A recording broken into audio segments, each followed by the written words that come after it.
दोस्तों यह कहानी है चंदन नगर की एक गांव की, जहां मोहिनी नाम की लड़की अपने पिता के साथ में रहती थी। मोहिनी को बचपन से ही नाचने का बहुत शौक था और जब मोहिनी को टाइम मिलता तो वह नाचना शुरू कर देती। इस पर मोहिनी के पिता ने कहा, बेटी तुम हर वक्त यह बंदरों के जैसा क्यों चलती रहती हो? ऐसा मुझे बिल्कुल भी अच्छा नहीं लगता और तुम अब बड़ी हो चुकी हो, तुम्हारी शादी भी तो करनी है, इसलिए ऐसे उल्टे सीधे काम करना बंद कर दो। इस पर मोहिनी ने जवाब दिया, पिताजी मैंने किया ही क्या है? आप तो अच्छी तरीके से जानते हैं कि मुझे डांस करना कितना अच्छा लगता है। आप ही ने तो मुझे बचपन में घुंघरू खरीद कर दिए थे और आज आप ही नाचने से मुझे मना कर रहे हैं। इस पर पिताजी ने कहा, बेटी वह बचपन की बात थी, अब तुम बड़ी हो चुकी हो और तुम्हें ऐसा नाचते देख गांव के लोग तरह तरह की बातें बनाएंगे जो मुझे बिल्कुल भी नहीं पसंद है। मोहिनी के पिताजी यह कहकर अपने कमरे में चले जाते हैं और मोहिनी भी दुखी होकर अपने कमरे में चली जाती है। दूसरे दिन मोहिनी के पिताजी नाश्ता करके अपने काम पर चले जाते हैं। मोहिनी भी अपना सारा काम खत्म करके घर पे बैठी हुई थी, कुछ काम बाकी नहीं था, इसलिए मोहिनी को नाचने का मन होता और वह अपना घुंघरू पहनकर जोर जोर से गाना गाकर नाचने लगती है। तभी मोहिनी के घर के पास से मुखिया जी गुजर रहे होते हैं। मुखिया जी मोहिनी को ऐसे घुंघरू पहने हुए नाचते देख कर बहुत क्रोधित होते हैं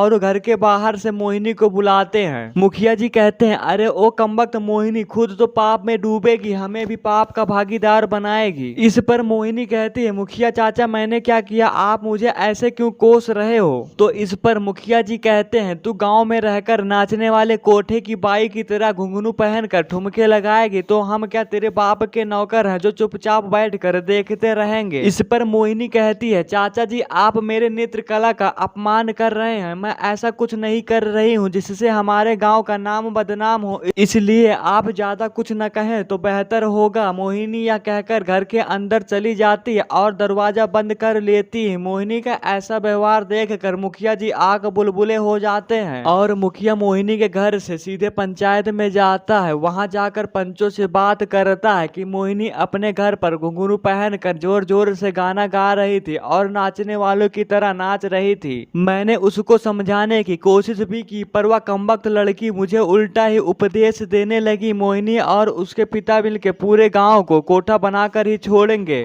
मैं गांव का सरपंच हूँ, मेरा मानना है कि मोहिनी और उसके पिताजी को गांव से बाहर निकाल देने में ही भलाई है, नहीं तो वह हमें कहीं मुंह दिखाने लायक नहीं छोड़ेंगे। उसके बाद में शाम होते ही मुखिया जी गांव के कई लोगों को अपने साथ लेकर मोहिनी के घर जाते हैं और वहां जाकर मोहिनी के पिताजी से कहते हैं, क्या रे बंसी, तू और तेरी बेटी हमारे गांव को नष्ट कर कर ही मानेंगे। तेरी बेटी ने मुजरे वालों की तरह नाचना शुरू कर दिया है, इसलिए सभी पंचों ने मिलकर फैसला किया है कि तुम दोनों को कल सुबह ही गाँव छोड़कर चला जाना होगा। इस पर मोहिनी के पिता ने कहा, मुखिया जी आप मुझे और मेरी बेटी को माफ कर दीजिए, मैं उसे समझाऊंगा, वह कभी ऐसा नहीं करेगी, पर आप लोग हमें इस गांव से मत निकालिए। इस टूटी हुई झोपड़ी के अलावा हमारे पास कुछ भी नहीं है, यहाँ से हम कहाँ जाएंगे? इस पर मुखिया कहता है, तुम दोनों बाप बेटी जितना भी ड्रामा करो, हम तुम लोगों के बात में आने वाले नहीं है, इसलिए कल सुबह ही तुम दोनों को गाँव छोड़कर जाना होगा। मुखिया और गाँव वाले यह कहकर वहाँ से चले जाते हैं। मोहिनी के पिताजी मुखिया जी की बात सुनते ही जमीन पर गिर जाते हैं और शोक की वजह से उनकी मौत हो जाती है। मोहिनी पिताजी का ऐसा हाल देखकर अपने आप को कोसने लगती है और मोहिनी भी जहर खाकर आत्महत्या कर लेती है। मोहिनी मरने के बाद में एक चुड़ैल बन जाती है और गांव वालों से अपने पिताजी और अपनी मौत का बदला लेना चाहती है। मोहिनी जो कि अब चुड़ैल बन चुकी है, वह कहते हैं, इन दुष्ट पापी गाँव वालों ने मेरे घुंघरू पहनकर नाचने की वजह से हमें इतना बेइज्जत किया है, इन लोगों की वजह से हमें मरना पड़ा। अब मैं देखती हूँ मुझे घुंघरू पहनकर नाचने से कौन रोकता है। मोहिनी यह कहकर गांव के चौराहे पर जाकर घुंघरू पहनकर नाचने लगती है। घुंघरू की आवाज जैसे मुखिया के कानों में पड़ती है, मुखिया जी नींद में ही मोहिनी चुड़ैल के पास आकर खड़े हो जाते हैं। चुड़ैल मुखिया जी को देखकर बहुत खुश होती है। मोहिनी चुड़ैल मुखिया से कहती है, मेरे घुंघरू पहनने से तुझे सबसे ज्यादा परेशानी हो रही थी, अब देख मैं तेरा क्या हाल करती हूँ। मुखिया कहता है, तुम कौन हो?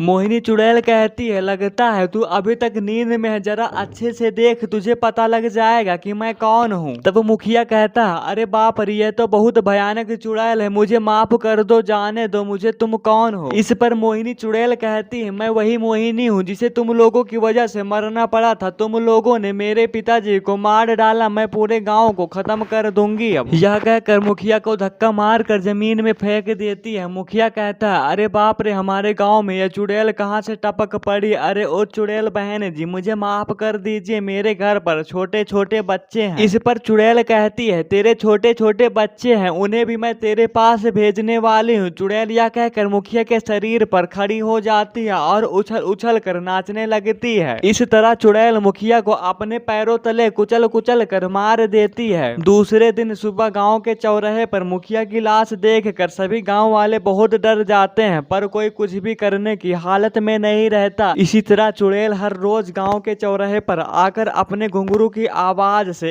एक एक गांव वालों को आकर्षित करती और उनको मुखिया की तरह पैरों तले कुचल कर मार देती। एक दिन गांव का एक लड़का नंदन गांव वालों से कहता, हम ऐसे हाथ पर हाथ रख कर नहीं बैठ सकते, हमें कुछ न कुछ करना होगा, वरना हमारा भी वही हाल होगा। नंदन गाँव वालों के साथ तांत्रिक बाबा के पास जाता है और नंदन और गाँव वालों ने उस तांत्रिक बाबा को सारी बात बताई। इस पर बाबा ने कहा, जब तक मैं उसे देख नहीं लेता तब तक मैं इस समस्या का कोई हल नहीं निकाल सकता। तांत्रिक बाबा यह कहकर नंदन और गांव वालों के साथ गांव जाते हैं और वहां रात होने का प्रतीक्षा करते हैं। आधी रात होते ही नंदन और गांव वाले तांत्रिक बाबा के साथ गांव के चौराहे पर जाकर चुड़ैल का इंतजार करने लगते हैं। तभी कुछ देर बाद चुड़ैल गाँव के चौराहे पर आती है और घुंघरू पहन कर नाचने लगती है। घुंघरू की आवाज सुनते ही सभी गांव वाले आकर्षित हो जाते हैं और उस चुड़ैल के पास चले जाते हैं। चुड़ैल एक साथ सभी गांव वालों को आता देख बहुत खुश हो जाती है। चुड़ैल कहती है, अरे वाह, एक साथ सभी गांव वालों को मेरी घुंघरू की आवाज पसंद आ गई, इन्होंने ही मुझे मुजरी वाली कहा था, अब मैं इनको इनकी असली जगह पर पहुंचाऊंगी। यह कहकर चुड़ैल ही जैसे एक इंसान को मारने जाती है, तभी वहां तांत्रिक बाबा आ जाते हैं। तभी तांत्रिक बाबा कहते हैं, दुष्ट पापी चुड़ैल, तुझे नाचने का बहुत शौक है, अब देख तुझे कैसे नचाता हूँ। तभी चुड़ैल कहती है, पाखंडी तांत्रिक बाबा, भाग जा यहाँ से, नहीं तो इन गांव वालों के साथ मैं तुझे भी मार डालूंगी। इन गांव वालों की वजह से मुझे और मेरे पिताजी को मरना पड़ा था। इस पर तांत्रिक बाबा कहता है, मुझे सब मालूम है, तुम्हारा गुनहगार इस गाँव का सरपंच था जिसे तुमने पहले ही मार डाला। इस गाँव के बाकी लोग निर्दोष है, तुम उन्हें नहीं मार सकती। इस पर चुड़ैल कहती है, तुम कौन होते हो मुझे रोकने वाला? जो भी मेरे रास्ते में आएगा उसे मैं मार डालूंगा। इस गांव के हर एक इंसान को मरना होगा, बच्चों को भी मार डालूंगी। तभी तांत्रिक बाबा कहते हैं, तुम्हारी आत्मा को मुक्ति की जरूरत है, तुम एक अच्छी आत्मा हो, तुम्हारी आत्मा को मुक्त करना होगा। चुड़ैल कहती है, गधे जैसी शकल वाले इंसान, तू मुझे मुक्ति दिलाएगा, रुक मैं तुझे इस दुनिया से मुक्त करती हूँ। तभी तांत्रिक बाबा धूल उठाते हैं और कुछ मंत्र पढ़ते हैं, उसके बाद में धूल चुड़ैल के ऊपर फेंक देते हैं। धूल चुड़ैल के शरीर पर गिरते ही चुड़ैल जोर जोर से चिल्लाती है और जमीन पर गिरते ही छटपटाने लगती है। चुड़ैल के जमीन पर गिरते ही उसके पैर से घुंघरू टूट जाता है। तांत्रिक बाबा टूटी हुई घुंघरू को जला देते हैं। घुंघरू को जलाते ही चुड़ैल का शरीर भी जलने लगता है और चुड़ैल को मुक्ति मिल जाती है। और फिर तांत्रिक बाबा कहते हैं, अब इस चुड़ैल को मुक्ति मिल चुकी है, अब तुम गाँव वालों को डरने की जरूरत नहीं है किसी भी चुड़ैल से। तो दोस्तों, इस कहानी से हमें यह सीख मिलती है कि हर किसी इंसान की कोई ना कोई आदत या कोई ना कोई मन की इच्छा जरूर होती है जिसको वह करना चाहता है, अतः हमें किसी की पसंद या इच्छाओं पर बाधा नहीं बनना चाहिए, वरना उसका अंजाम क्या हो सकता है आप इस कहानी से समझ ही सकते हैं। तो दोस्तों, उम्मीद करता हूँ कि आपको यह वीडियो पसंद आया होगा। अगर आपको ऐसे ही वीडियो चाहिए तो मेरे चैनल को सब्सक्राइब करें और नीचे कमेंट में बताएं। Thank you so much for watching my video.